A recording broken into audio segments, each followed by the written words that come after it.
Hi ನಮಸ್ತೆ welcome to the channel. ನಾನಿವತ್ತು ಇನ್ಸ್ಟೆಂಟಾಗಿ ಮಾಡಿಕೊಳ್ಳುವಂತಹ tomato dosa ಹೇಗೆ ಮಾಡ್ಬೋದು ಅಂತ ತೋರಿಸ್ತಾ ಇದ್ದೀನಿ. ಇದನ್ನು ಕೇವಲ ನೀವು 10-20 ನಿಮಿಷಗಳಲ್ಲಿ ಮಾಡ್ಕೊಳ್ಬೋದು. ರುಚಿನೂ ಅಷ್ಟೇ ತುಂಬಾ ಚೆನ್ನಾಗಿರುತ್ತೆ. ಯಾರೆಲ್ಲ ನನ್ನ ಚಾನಲ್ಗೆ ಇನ್ನೂ ಸಬ್ಸ್ಕ್ರೈಬ್ ಆಗಿಲ್ವೋ ಅವರು ಇವಾಗಲೇ ಸಬ್ಸ್ಕ್ರೈಬ್ ಆಗಿ ಬನ್ನಿ. ಇದಕ್ಕೆ ಏನೆಲ್ಲ ಬೇಕು ಅಂತ ನೋಡೋಣ. ಇದಕ್ಕೆ 3 ಟೊಮೆಟೊ ಬೇಕಾಗತ್ತೆ. ಹಾಗೆ 3 ಒಣಮೆಣಸನ್ನು ತಗೊಂಡಿದ್ದೀನಿ. ಒಂದು ಹಸಿಮೆಣಸಿದೆ. ಹಾಗೆ ಒಂದು ಈರುಳ್ಳಿಯನ್ನು ಚಿಕ್ಕದಾಗಿ ಚಾಪ್ ಮಾಡಿ ಇಟ್ಕೊಂಡಿದ್ದೀನಿ. ಹಾಗೆ 1 ಕಪ್ಪಿನಷ್ಟು ರವೆ ಇದೆ, ಬಾಂಬೆ ರವೆ ತಗೊಂಡಿದ್ದೀನಿ. ಹಾಗೆ ಅರ್ಧ ಚಮಚದಷ್ಟು ಜೀರಿಗೆ ತಗೊಂಡಿದ್ದೀನಿ. 1 ಕಪ್ಪಿನಷ್ಟು ಅಕ್ಕಿ ಹಿಟ್ಟು ಇದೆ. ಹಾಗೆ 2 ತುಂಡಷ್ಟು ಶುಂಠಿ ತಗೊಂಡಿದ್ದೀನಿ.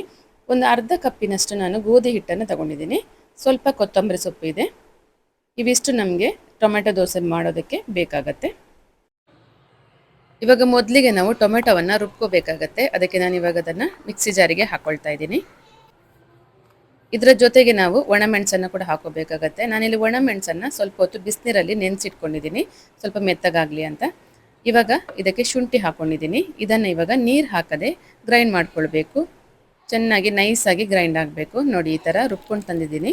ಇವಾಗ ರುಬ್ಬಿಟ್ಟದನ್ನು ಒಂದು ಪಾತ್ರೆಗೆ ಹಾಕೋಬೇಕು. ಇವಾಗ ಇದಕ್ಕೆ ನಾನು ರವೆ ಸೇರಿಸ್ಕೊಳ್ತಾ ಇದ್ದೀನಿ. 1 ಕಪ್ಪಿನಷ್ಟು ಬಾಂಬೆ ರವೆ ಇದೆ. ಸಣ್ಣ ಚಿರೋಟಿ ರವೆ ಕೂಡ ಹಾಕ್ಕೊಳ್ಬೋದು ನೀವು. ಇದರ ಜೊತೆಗೆ 1 ಕಪ್ಪಿನಷ್ಟು ಅಕ್ಕಿ ಹಿಟ್ಟನ್ನು ಕೂಡ ಸೇರಿಸ್ಕೊಂಡಿದ್ದೀನಿ. ಇವಾಗ ಇದಕ್ಕೆ ಗೋಧಿ ಹಿಟ್ಟನ್ನು ಹಾಕ್ಕೊಂಡಿದ್ದೀನಿ. ಗೋಧಿ ಹಿಟ್ಟು ಅರ್ಧ ಕಪ್ಪಿನಷ್ಟಿದೆ. ಇವಾಗ ಇದಕ್ಕೆ 1 ಲೋಟದಷ್ಟು ನೀರು ಹಾಕ್ಕೊಂಡು ಇದನ್ನು ಮಿಕ್ಸ್ ಮಾಡ್ಕೊಳ್ಬೇಕು ಚೆನ್ನಾಗಿ. ಇವಾಗ ಇದು ತುಂಬ ದಪ್ಪ ಇದೆ. ಮತ್ತೆ ಇದಕ್ಕೆ ನಾನು 1 ಲೋಟದಷ್ಟು ನೀರು ಹಾಕೋತಾ ಇದ್ದೀನಿ. ಇದನ್ನು ಒಂದು ಸರ್ತಿ ಚೆನ್ನಾಗಿ ಮಿಕ್ಸ್ ಮಾಡಿಕೊಂಡು ಇದಕ್ಕೆ ರುಚಿಗೆ ತಕ್ಕಷ್ಟು ಉಪ್ಪು ಹಾಕೋಬೇಕು. ಇವಾಗ ನೋಡಿ, ಈ ಥರ ಕನ್ಸಿಸ್ಟೆನ್ಸಿಯಲ್ಲಿ ಇದೆ ಇದು. ಇದನ್ನು ಇವಾಗ ನಾವು ಒಂದು 10 ನಿಮಿಷ ಮುಚ್ಚಿಡಬೇಕಾಗತ್ತೆ. ನೋಡಿ, ಇವಾಗ 10 ನಿಮಿಷ ಆಗಿದೆ. ಇದು ಮತ್ತೆ ಒಂದು ಸ್ವಲ್ಪ ದಪ್ಪಗಾಗಿದೆ. ರವೆ ಎಲ್ಲ ಅರಳ್ಕೊಂಡು ಮತ್ತೆ ದಪ್ಪಗಾಗತ್ತೆ ಇದು. ಇವಾಗ ಇದಕ್ಕೆ ನಾನು ಮತ್ತೆ 2 ಲೋಟದಷ್ಟು ನೀರು ಹಾಕ್ಕೊಳ್ತಾ ಇದ್ದೀನಿ. ಇವಾಗ ನೋಡಿ, ಇಷ್ಟು ತೆಳುವಾಗಿದೆ. ಇಷ್ಟಾದರೆ ಸಾಕು. ಇವಾಗ ಇದಕ್ಕೆ ನಾವು ಜೀರಿಗೆ ಸೇರಿಸ್ಕೊಳ್ಳೋಣ. ಅರ್ಧ ಚಮಚದಷ್ಟು ಜೀರಿಗೆ ಇದೆ. ಹಾಗೆ 1 ಹಸಿಮೆಣಸನ್ನು ನಾನು ಚಿಕ್ಕದಾಗಿ ಕಟ್ ಮಾಡಿ ಹಾಕ್ಕೊಳ್ತಾ ಇದ್ದೀನಿ. ಸಣ್ಣ ಮಕ್ಕಳಿದ್ದರೆ ಈ ಥರ ಚಿಕ್ಕದಾಗಿ ಚಾಪ್ ಮಾಡಿ ಹಾಕ್ಕೊಳ್ಳಿ. ಹಸಿಮೆಣಸು ಬದಲಿಗೆ ನೀವು ಪೆಪ್ಪರ್ ಪೌಡರನ್ನು ಕೂಡ ಹಾಕೋಬೋದು. ಹಾಗೆ ಇದರ ಜೊತೆಗೆ ಈರುಳ್ಳಿ ಹಾಕ್ಕೊಂಡಿದ್ದೀನಿ. ಇವಾಗ ಕೊನೆಯದಾಗಿ ಕೊತ್ತಂಬರಿ ಸೊಪ್ಪು ಹಾಕ್ಕೊಳ್ತಾ ಇದ್ದೀನಿ.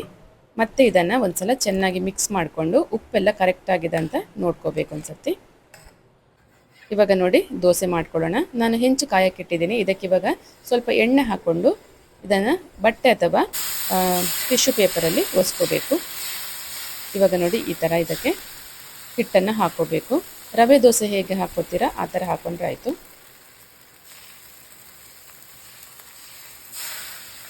ಸ್ವಲ್ಪ ಸ್ವಲ್ಪನೇ ಹಾಕ್ಕೊಂಡು ಈ ಥರ ತೆಳುವಾಗಿ ಬಿಡಿಸ್ಕೋಬೇಕು. ಇದನ್ನು ಲೋ ಟು ಮೀಡಿಯಮ್ ಉರಿಯಲ್ಲಿ ಕಾಯಿಸ್ಕೊಳ್ಬೇಕು. ಇದರ ಮೇಲೆ ಇವಾಗ ಎಣ್ಣೆ ಅಥವಾ ತುಪ್ಪ ಹಾಕೋಬೋದು. ಇವಾಗ ನೋಡಿ, ಇದನ್ನು ಸುಮಾರು ಒಂದು 5 ನಿಮಿಷ ಆಗಿದೆ. ಇದು ಚೆನ್ನಾಗಿ ಕಾದಿದೆ ದೋಸೆ. ಇವಾಗ ಇದನ್ನು ತೆಗೆದು ಬಿಡೋಣ. ಇದನ್ನು ಒಂದು ಸೈಡ್ ಕಾಯಿಸಿದರೆ ಸಾಕು.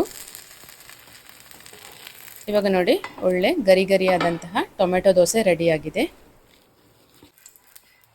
ಇವಾಗ ಮತ್ತೊಂದು ದೋಸೆ ಮಾಡಿ ತೋರಿಸ್ತಾ ಇದ್ದೀನಿ. ಮತ್ತೆ ಅದೇ ಥರ ಪ್ಯಾನಿಗೆ ಸ್ವಲ್ಪ ಎಣ್ಣೆ ಹಾಕ್ಕೊಂಡು ಬಟ್ಟೆಯಿಂದ ಒರೆಸ್ಕೋಬೇಕು. ಇವಾಗ ನೋಡಿ, ಮತ್ತೆ ಇದನ್ನು ಅದೇ ಥರ ದೋಸೆ ಹಾಕ್ಕೊಳ್ತಾ ಇದ್ದೀನಿ. ಈ ದೋಸೆಯನ್ನು ನೀವು ಬೆಳಗಿನ ಹೊತ್ತು ಇನ್ಸ್ಟೆಂಟಾಗಿ ಮಾಡ್ಕೊಳ್ಬೋದು. ಅಕ್ಕಿ ಅಥವಾ ಬೇಳೆ ನೆನೆಸದೇ ಇರೋ ಟೈಮಲ್ಲಿ ಈ ದೋಸೆಯನ್ನು ನೀವು ಮಾಡ್ಕೋಬೋದು. ರುಚಿನೂ ಚೆನ್ನಾಗಿರುತ್ತೆ. ಹಾಗೆ ಆರೋಗ್ಯಕ್ಕೆ ಕೂಡ ತುಂಬಾ ಒಳ್ಳೆಯದು. ಇದನ್ನು ನಾನು ಕೊತ್ತಂಬರಿ ಸೊಪ್ಪಿನ ಚಟ್ನಿ ಜೊತೆ ಸರ್ವ್ ಮಾಡ್ತಾ ಇದ್ದೀನಿ. ತುಂಬಾ ಟೇಸ್ಟಿಯಾಗಿತ್ತು. ನೀವು ಕೂಡ ನಿಮ್ಮ ಮನೆಯಲ್ಲಿ ಒಂದ್ಸಲ ಟ್ರೈ ಮಾಡಿ ನೋಡಿ. ಹೇಗೆ ಬಂತು ಅಂತ ನನಗೆ ಕಮೆಂಟಲ್ಲಿ ತಿಳಿಸಿ. ಈ ರೆಸಿಪಿ ನಿಮ್ಗೆ ಇಷ್ಟ ಆಗಿದ್ದಲ್ಲಿ ವಿಡಿಯೋದ ಕೊನೆಗೆ ಒಂದು ಲೈಕ್ ಕೊಡಿ. ಹಾಗೆ ವಿಡಿಯೋನ ಶೇರ್ ಮಾಡಿ. ಹಾಗೆ ನನ್ನ ಚಾನಲ್ಗೆ ನೀವು ಇನ್ನೂ ಸಬ್ಸ್ಕ್ರೈಬ್ ಆಗದೇ ಇದ್ದರೆ ಇವಾಗಲೇ ಸಬ್ಸ್ಕ್ರೈಬ್ ಆಗಿ ನಾನು ಹಾಕುವಂಥ ಎಲ್ಲ ಹೊಸ ರೆಸಿಪಿಗಳನ್ನು ನೀವು ನೋಡ್ಬೋದು. ಮತ್ತೊಂದು ಹೊಸ ರೆಸಿಪಿಯೊಂದಿಗೆ ಮತ್ತೆ ಬರ್ತೀನಿ. Thank you for watching.